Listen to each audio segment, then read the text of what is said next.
There's hidden math in real estate that makes a $10,000 wholesale fee way more valuable to a beginner than if they were to have made $50,000 on their first fix and flip. And ignoring this one thing is actually what gets a lot of investors going broke. Now, in this video, I'm going to finally settle the debate between if you should start wholesaling first or if you should start fix and flipping first. You're also going to discover the difference between active profit and risky profit, and that chasing big checks can actually get you in big trouble, and the step-by-step process of how to take your wholesaling business to start fixing flipping properties at the right time, not a moment sooner, not a moment later, because I don't want you guys to get in trouble like I did fixing flipping too soon where you lose money. I'm going to be getting into that. I don't want you guys to lose money like I did. My name is Nathan Payne. I've wholesaled hundreds of deals across the United States. I've helped hundreds of other wholesalers grow and scale their businesses. I will let you guys know that although I started this video off saying I've lost money, I've made a lot, and I'm going to show you guys exactly how to avoid the mistakes I did. So without further ado, let's dive into why you should get into wholesaling or why you should get into fix and flipping and which one's best.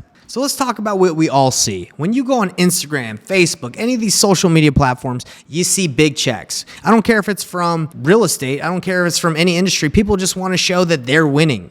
And the issue with that is you don't get to see all the things behind the scenes. You don't even get to see how much they actually really made on their fix and flip or how much they actually made on their wholesale deal. You just see the check, but that doesn't include their expenses, the interest they paid, the employees, the overhead. So they all are just showing you the checks, but who cares? Because they could have made $100,000 on that check, but they could have spent $150,000 to do the remodel. First of all, we got to get our minds right, and we got to say, hey, I cannot look at checks anymore and say that's the real deal, because you can't. It's just like looking at a girl on Instagram or whatever. Not saying you should. I don't. I'm married. But if you were to look at a girl and you're like, oh, she's really cute, and then you meet her in person, and then you got catfished. It's not even a girl, right? Or it's AI. It's the same thing. It's not even real reality when you see a check. Other than it looks cool. I'm probably the only one that's going to tell you that. In wholesaling and fix and flip, it's never really what the check is, because there's expenses and people have things they have to pay for, right? Let's start off with that. Don't chase the big checks, and we have to get down to what really is the money maker and what's the best way to get started. Because when you're fix and flipping a property, there's a lot of things you guys don't know about. You don't know that you have to get a hard money loan most of the time. 99% of flippers do not just have $100,000 or $1 million just sitting in their bank account that they put into a property. They leverage hard money loans. Let's say you're buying the house for $100,000. The hard money lender will give you 85, 80%. Sometimes they'll give you all of it, but most hard money lenders will just give you a certain portion of it. So 85%, and then you have to come with the rest of it. You either got to come with $20,000 if it's 20% that you need, or $15,000 if it's 15% that you need. And not only that, you have to pay the interest of having that money, and it's usually 12%, and you need 2 points. Usually it's 2 points, 1, 2, or 3 points, which means that's a percentage of the amount that you're borrowing you need to bring. So it's like $2,000, $3,000, depending on what you're borrowing. You need to bring money to even borrow the money. No one really talks about that. So you need to be able to have money, either borrow it and then bring the rest.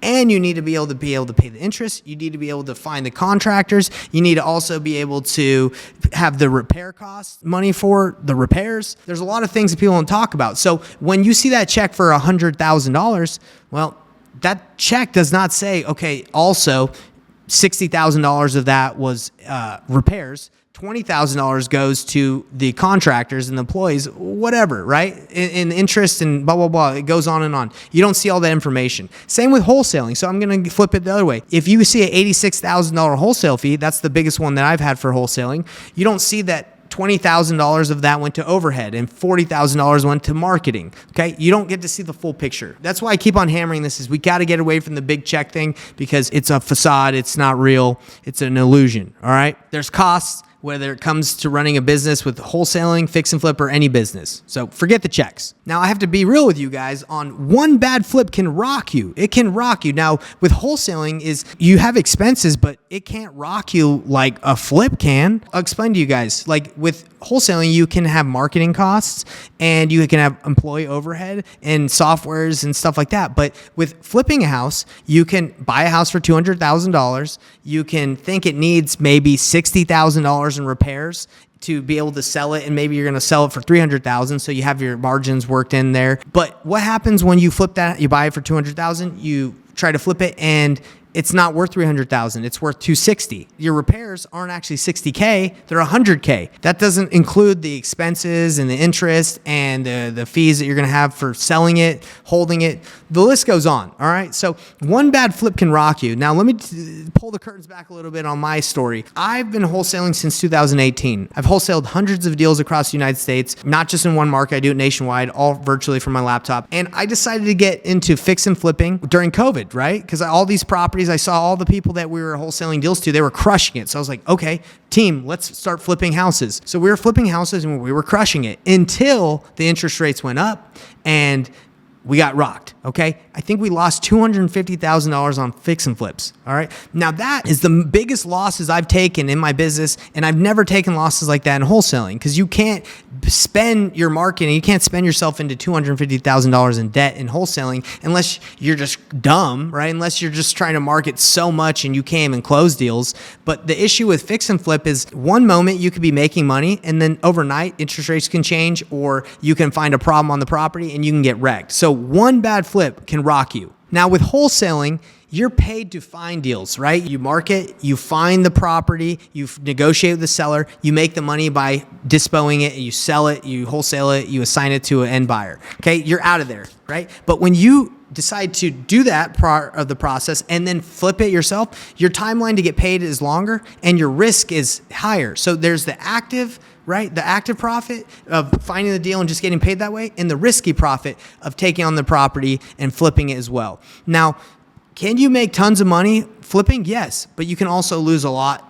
But the only way I would flip is if you know it's a screaming deal and you can even sell it at a discount and still make money on it. Now, I want to tell you about a little bit of a metaphor so you understand completely how risky it is to flip when you don't know what you're doing. It's like you're at the poker table, right? And you see somebody next to you with the sunglasses and you can't see them. You don't know if they're bluffing or not. And they go all in and they win their hand. I don't really know much about poker, but I'm just saying like they win a ton of money and you're like, oh, I can do the same thing.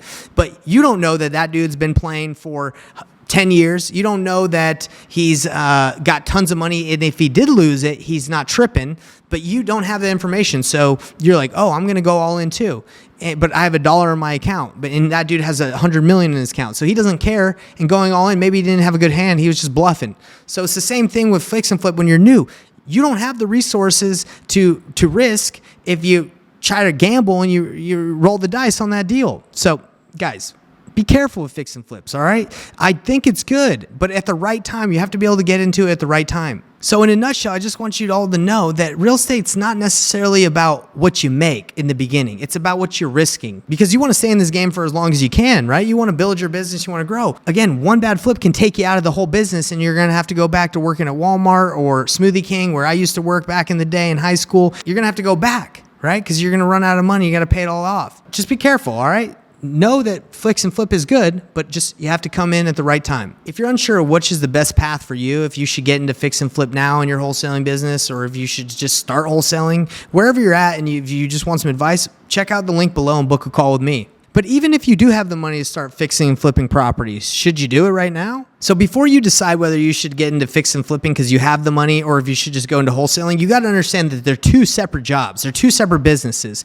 So it's really funny when wholesalers are like, hey, that fix and flipper that buyer's going to steal my deal. No, he's not. It's because it's a completely different business. That fix and flipper, he wants to flip houses. He wants to coordinate. He wants to get all his contractors ready to fix the property. He wants to deal with properties and deal with like the actual physical asset of the real estate, right? He doesn't want to talk to your seller. He doesn't want to have to negotiate with them like what we do on the wholesaling side. So let's understand that they're two different things, and let me break down how they're two separately different things. So with wholesaling, wholesalers, they deal with sales, marketing, negotiation, disposition. I'm even going to break it down simpler than that. You have marketing and sales. That's what it is. All right. We market to find sellers who are motivated, that want to sell for speed, convenience, or ease. All right. We're dealing with marketing. All right. We're trying to generate motivated sellers. We're trying to generate leads. Fix and flippers, they don't deal with that. They don't have to talk to a seller directly. They're looking to fix a house. They're looking to, figure out what they should put in the kitchen or in the bathrooms. All right. That's their process. Our process is marketing, generating leads. And then once we have the lead, is converting the lead and figuring out if we should wholesale it, if we should fix and flip it, if we should do novation, how we can monetize the lead, how we can squeeze as much money out of that lead as we can. That's our goal. Market, generate the leads, close the leads. Once you're at a point where you can fix and flip it yourself, then you can take it down and flip it yourself, or just stick to wholesaling and assign it. Now with flippers, they deal with budgets, contractors, logistics, timelines. They have to figure out all that. They have to get their money ready. They have to know what finishes or what improvements they want in the house. They got to be able to know their budgeting, if they can make it work with the contractors they have and the bids they got. There's a lot of different things that go into fix and flipping, but it's completely different than wholesaling, right? You need to be able, as a fix and flipper, to know who can fix and flip the property for you, who can do the renovations and remodels. Now, maybe the fix and flipper that you sold to is going to do the rehab himself,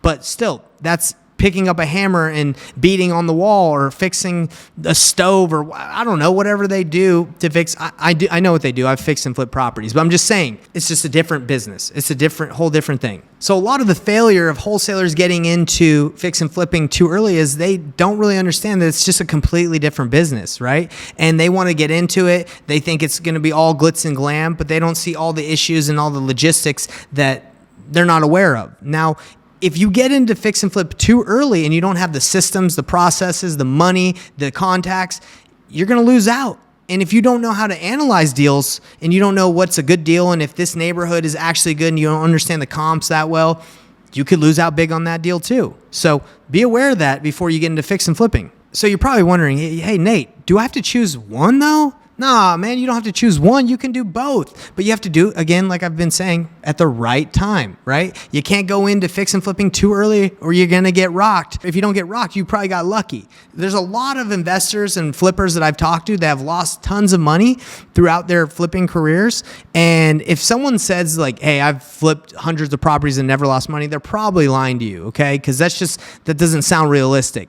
But you can do both. You just have to make sure that you go in at the right time. And I would recommend getting into it after you've wholesaled at least 20 deals, at least 10 or 20 deals, so you understand what makes a good deal. You understand how to analyze what's a good deal. So let me break it down just a little bit further for you guys, all right? So I do believe that wholesalers can get into fix and flip, but the thing is you got to get into it at the right sequence. So as I was saying, you can do it with after 10 or 20 deals. Let's break it down a little bit more. So after you're able to acquire the skills that let you know if a deal's good, you're able to find your own deals, right? That's what you've acquired through wholesaling, is you can find properties, you're marketing whiz, hopefully, and you're able to find opportunities to negotiate good deals. Now that you've done it enough and you can understand if that's a good deal or if it's in a good area and you understand the comps, then it's like, okay, I feel safe enough to take down this property. And you've talked to enough cash buyers and you've wholesaled enough deals to know, hey, this is normally where cash buyers are buying at. I'm pretty safe at this price. And not only that, but if you've wholesaled 10 or 20 deals, you got some cash reserves. So if you're flipping a house and the repair is